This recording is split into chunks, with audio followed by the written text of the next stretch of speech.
Welcome, everybody. We just want to welcome all parents and caregivers and guardians to our presentation today at the Parents and Caregivers Partners Journey to Joy, Wellness, and Wholeness. And I'll pass it on to my colleague, Linda Rose, to introduce our session. Welcome, everybody, to our session focusing on joy of learning at home and at school. The session is meant for you to learn ways to promote and care at home, as it is such an important part of teaching our children, youth, and how to manage their own mental health and well-being. I will pass it on to Sean for a land acknowledgement. Sean? The land we are meeting on is the traditional territory of many nations, including the Mississaugas of the Credit, the Anishinaabe, the Chippewa, the Haudenosaunee, and the Wendat peoples, and is now home to many diverse First Nations, Inuit, and Métis people. I also acknowledge that Toronto is covered by Treaty 13, signed with the Mississaugas of the Credit, and the Williams Treaties, signed with multiple Mississaugas and Chippewa bands. August 1st is a national recognition of Emancipation Day, the abolition of slavery in Canada. It calls upon us to understand slavery as part of colonialism and Canada's project of nation building. It is a critical opportunity to increase awareness of Canada's complicity in slavery that has had devastating impacts on multiple generations of people of African descent. The intent of this acknowledgement of enslavement of Africans, anti-Black racism, and Black excellence in Canada is to focus on the ongoing work of intentionality, reflection, and ongoing commitment.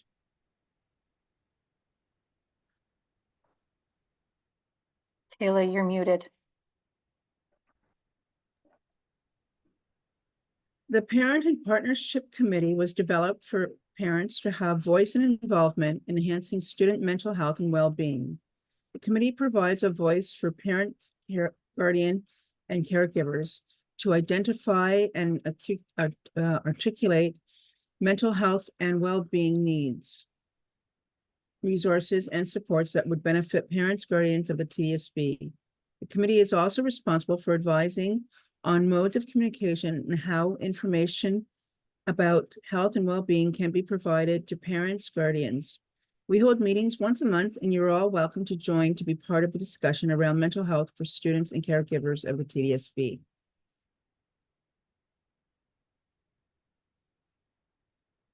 At this point, we're going to do a brief mindfulness exercise. If you've never done something like this before, it is a type of meditation in which you focus on being intensely aware of what you're sensing and feeling in the moment, without interpretation or judgment. It can help you cultivate a deeper connection with your inner self, others, and the world around you. This video is just over a minute and will guide you through the exercise. I want you to let yourself be here in this moment in time. Let go of expectations, of to-do lists. Be here. Be present. Take a big breath in. Let your exhale sigh it out. Another big breath in. Exhale. One inhale, down.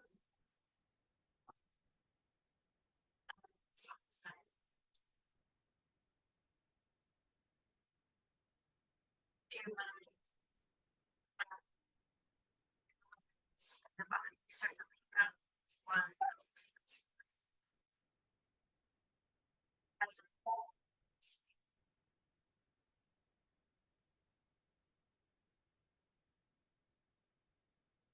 I want you to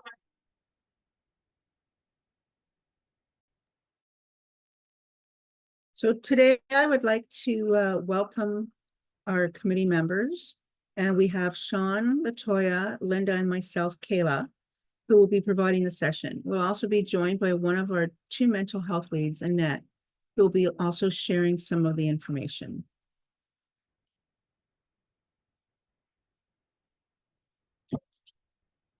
So our agenda is posted, and it's the importance of making self-care. Sorry, I'm having a hard time reading it. The importance of modeling self-care for ourselves. What is self-care journey for parents, guardians, and caregivers? The importance of investing work-life balance and what it could look like, and combining mental healthy school committees for our children.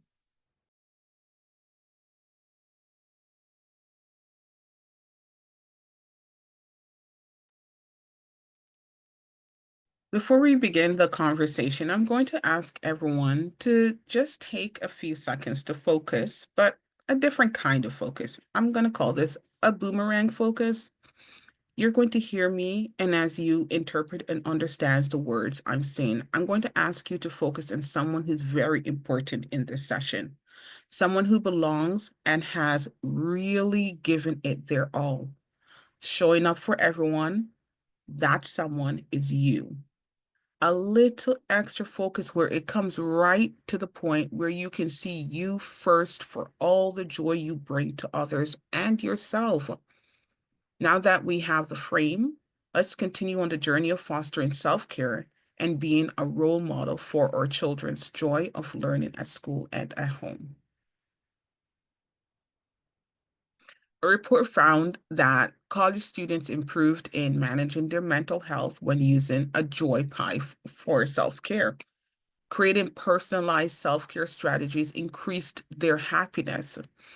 Talking about creating personalized strategies as a way to find happiness definitely is appealing, but it leaves us asking one big question: who exactly is the self in self-care, and where do we find self?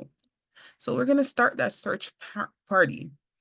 Hearing the term find your authentic self, I too had, if we can go back to the previous slide, I too had to send out the search party. Self can look at, we can find self by looking at it through different lenses. The term self could simply mean the individual engaging in self-care practices. Another approach is asking, who am I at the core? How am I being perceived? How would I like to be perceived? This approach helped me to understand self-care and be a role model for my children's joy of learning flawlessly. Well, okay, not flawlessly, definitely with some flaws. We can all create our own approach. It doesn't have to be flawless. Bevy Smith discussed her approach at a TED Talk. Let's go to the next slide to listen.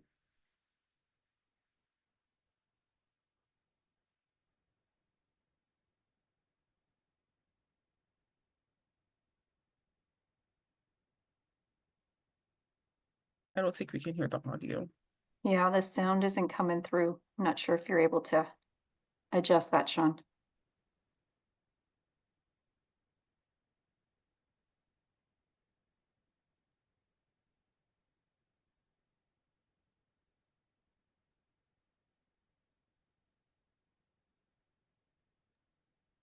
Sorry, Sean, the sound's not coming through. I wonder if you're able to adjust.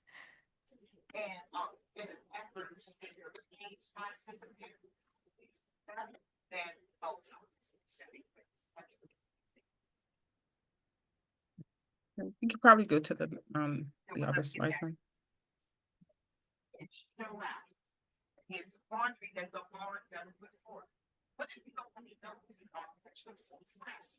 Your inner self. You suppress the one, you suppress the best parts of you that you don't want to offer identities. Sometimes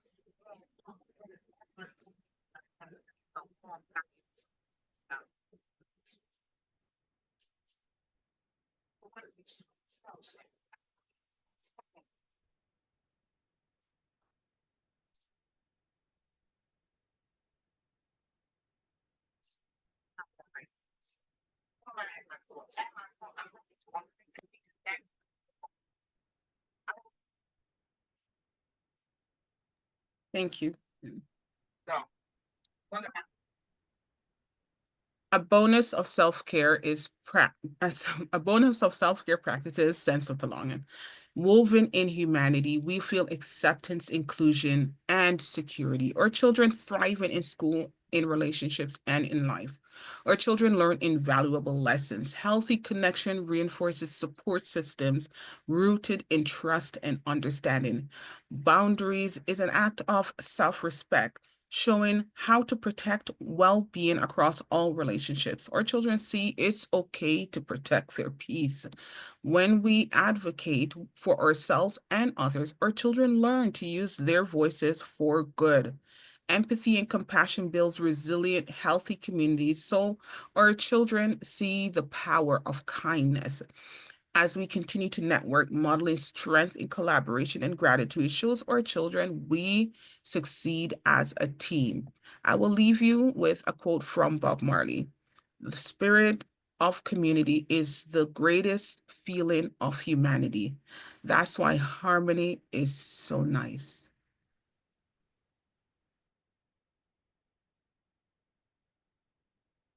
Practicing self-care with intention and making it a natural part of our everyday lives. Each person's need for self-care is very personal, and what you do for self-care may differ from time to time. What does self-care look like? It could be hanging out with friends, taking time out of your day to do a mindfulness breathing exercise, doing some meditation, going for a walk, listening to some music, going to the gym, writing in a journal, catching up on your sleep, or binge watching a show on Netflix.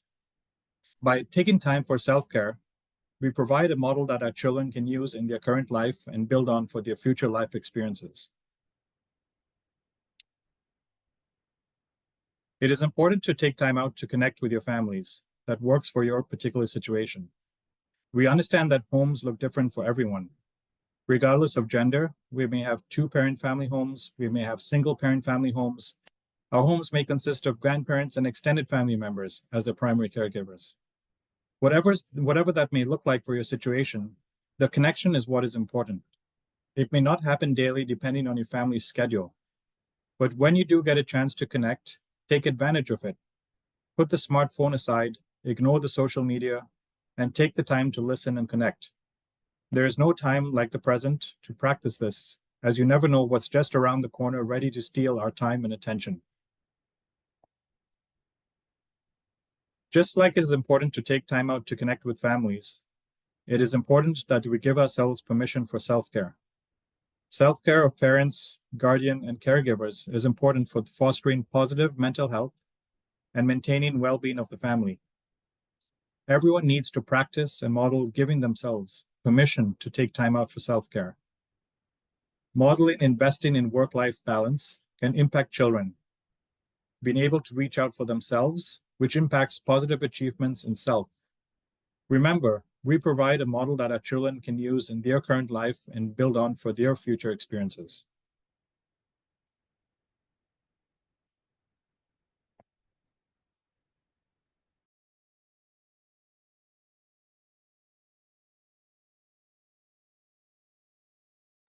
Linda, you're muted. How to model self-care. Children learn from what their parents do. So parents, different parents do different things. Some examples are meditation, yoga, Tai Chi. Just a few things.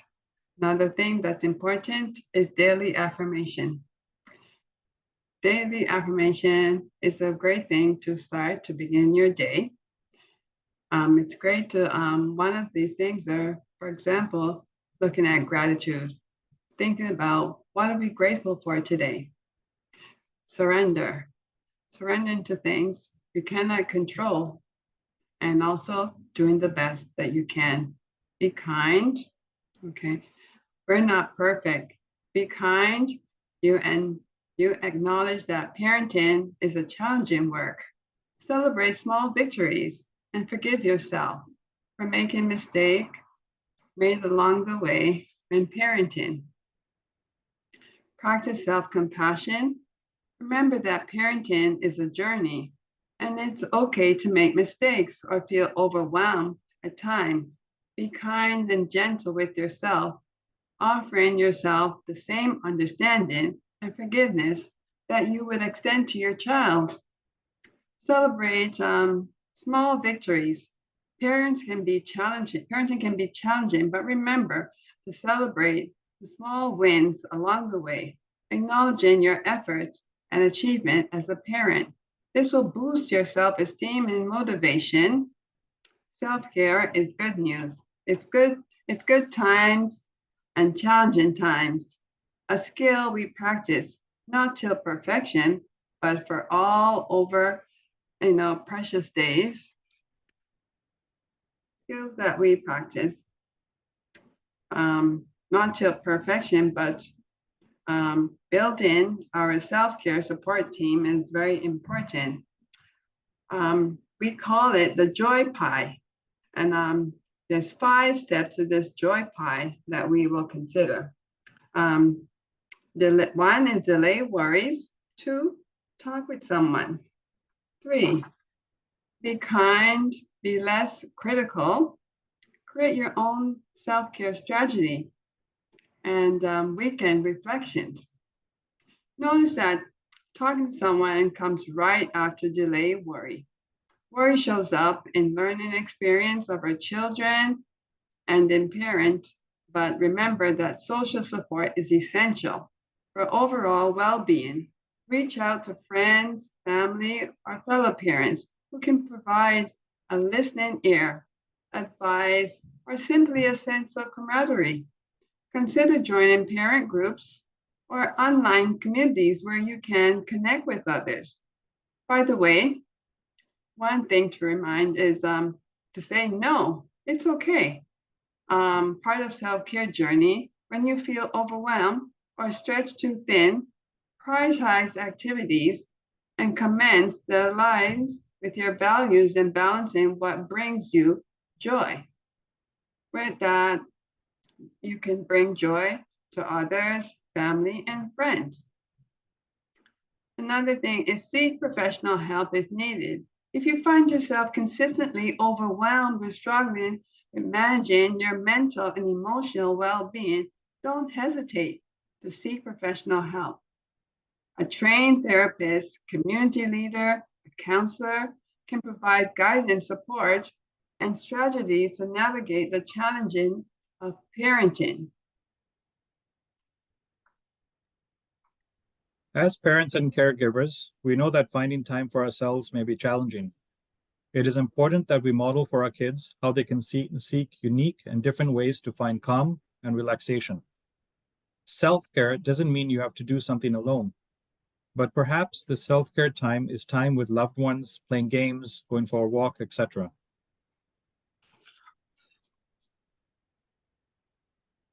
As we are doing the work within our system to start to have shared language and understanding as we're talking about mental health and mental illness, we're also promoting the aspect of how do we promote health and positive mental health, just as we talk about how to promote physical health within our system. It's important we recognize we all have mental health. It's important we understand that we all have physical health. And when we're not taking care of ourselves or our mental health, we might experience challenges. So one of the tools we use to help our staff and our students understand what they might need to pull upon to promote their mental health and well-being is the wheel of well-being. And if you look at the wheel, you'll notice there's many different aspects of what we as humans require in order to, feel safe, feel connected, and feel strong in our ability to be well.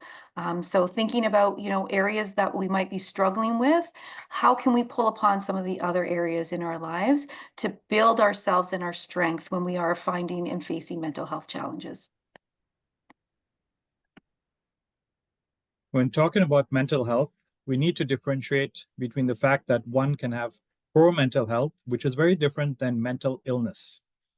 It's important we learn about this so that we know the difference, not just for ourselves, but also for our children and youth, who may show signs of challenges or a mental health illness at some point in their development. Knowing the difference can help us in how we get connected for the right kind of support.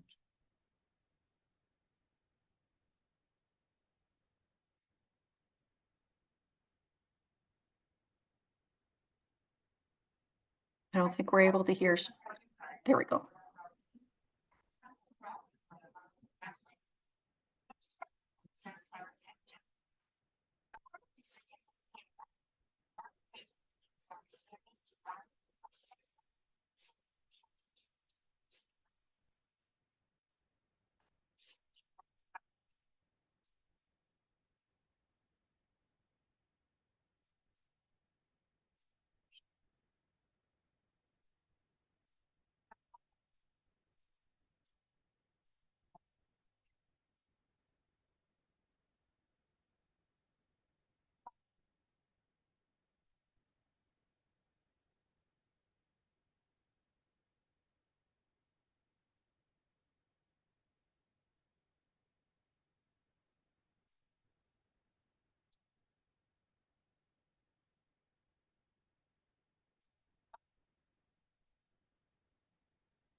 changing ways and habits you can notice. Stresses. It's a science. Emotional well-being. This helps mental health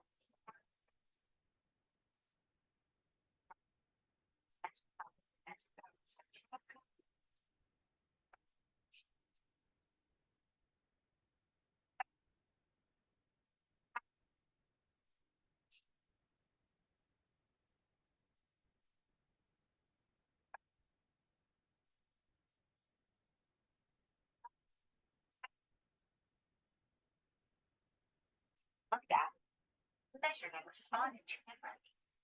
We should think of them on two separate continua. So here's what the mental health and mental illness continuum really look like. On the mental illness continuum, one influence of severe mental illness, particular mental illness.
As Sean introduced the concept of mental health continuum, it may feel confusing. To support our learning and help us all, I've shared what the language want from the video of CAMH to explain in depth what we were discussing. What to look for in a mentally healthy school environment for students to feel safe, positive relationship, school programs, and mindfulness students to have a voice recognized and reward positive behavior.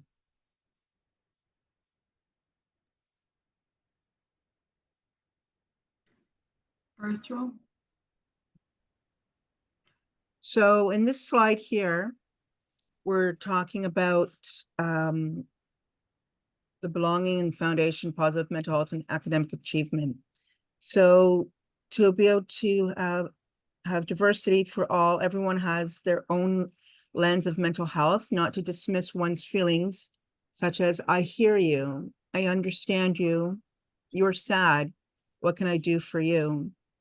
To learn, unlearn, reflect, learn some strategies prepared to unlearn and reflect what works and what does not work. Name bias and barriers that get in the way of belonging. Bias exists. They come from different places. Everyone experiences biases differently. Create a sense of hope. Be there for other persons when they need or want you. And it takes a village. Do what you can to help others work together to help you.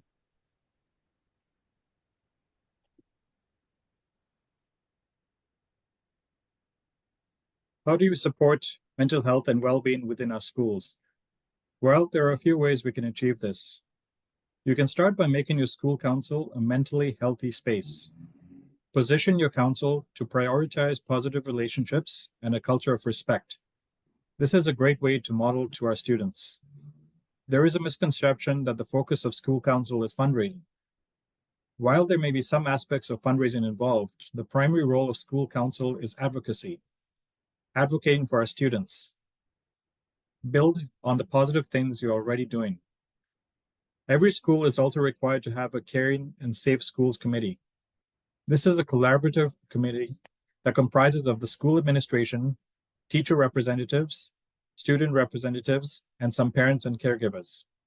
This is where you can give input on student safety and well-being.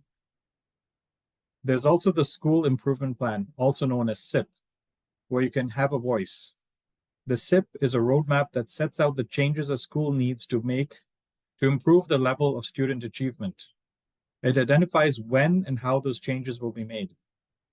Each SIP is unique in that it is tailored to meet the needs of the respective school. Besides achievement and equity, student well-being is a major consideration of the SIP. Make your voice count.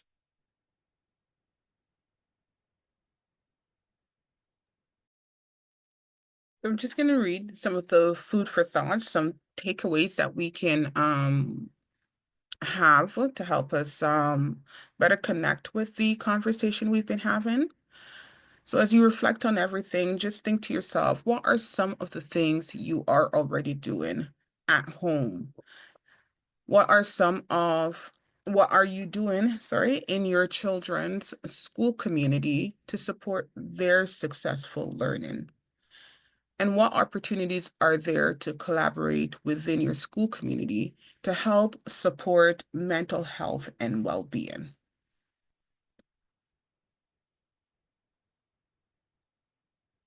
You know what, the work we're doing within our schools is to help staff and those who work with students understand that we're all part of a circle of care for all of our students, each of our students. And that circle of care might look different for each of our students based on their identities, based on some of their needs, and based on who's available to support them. But as parents and caregivers, it's imperative that you all know that you are a huge part of that circle, and that schools are there to support you in finding the resources you need to ensure your students are being successful. But thinking about who are those people in your child's circle of care and who are those people in your circle of care? Who are the people you can turn to when you're feeling overwhelmed or need extra support? Because we all need help here and there. And in today's session, we also wanted to ensure that all parents and caregivers and guardians are aware that here at the TDSB, we are following the directive of the Ministry of Education, who requires each and every school board in Ontario to ensure that there is a mental health and addiction strategy that will cover the next 3 years. If you're interested to learn a little bit more about that strategy that was just passed here in September, please use your phone to access the QR code. I'll also put the link in the chat to ensure that you have access to that information if that's something you would be interested in finding out more about.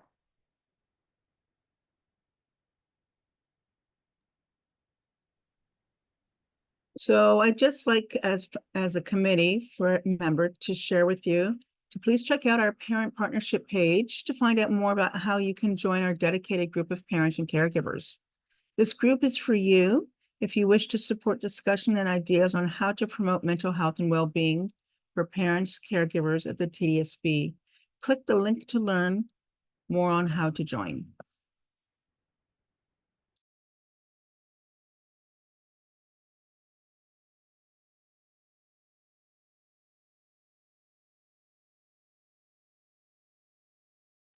I think you're muted, Linda. Okay. Virtual drop-in hours. This year, we'll be offering 4 virtual drop-in sessions to be provided and updated information on pathways to care for mental health and well-being for youth, parents, guardians, and caregivers. Click the link and save the date for more opportunities to be connected to the professional support staff.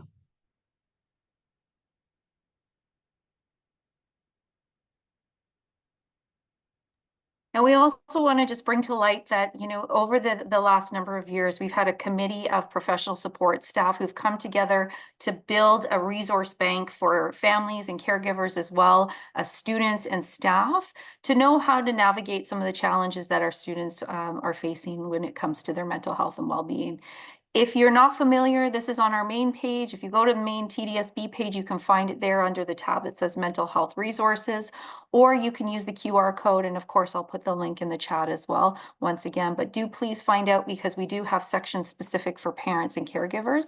And we always love to know that our families and caregivers are accessing the resources that have been put together and compiled over these last number of years. Okay. Let's Connect invitation. Every year for the last 3 years, we've organized a virtual wellness fair.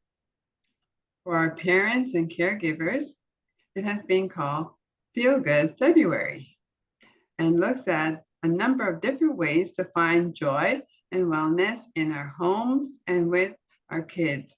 Some of the speakers we have had in the past are Food Share, Healing with Music, mindfulness trainers, and our most attended room is always the Pet Show and Tell, where we come together to talk about how pet ownership has such important ways to support family well-being.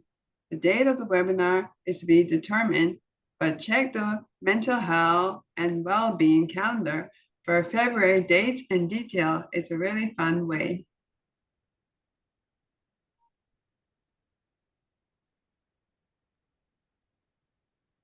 I just want to wrap it up just by reminding us all that, we are all parents just like you, and we sincerely have enjoyed you coming on this journey with us.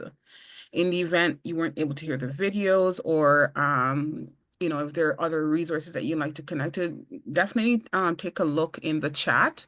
And for the videos, you can always go to YouTube for the CAMH video for promoting mental health and finding a shared language, or for Bevy Smith TED Talk. Just be mindful that Bevy Smith one is probably more geared towards adults. And, just if you have any questions, let us know. We do have staff here in this session as well as other sessions that are here to help to answer any specific mental health questions, as well as parents just like you to offer their perspective.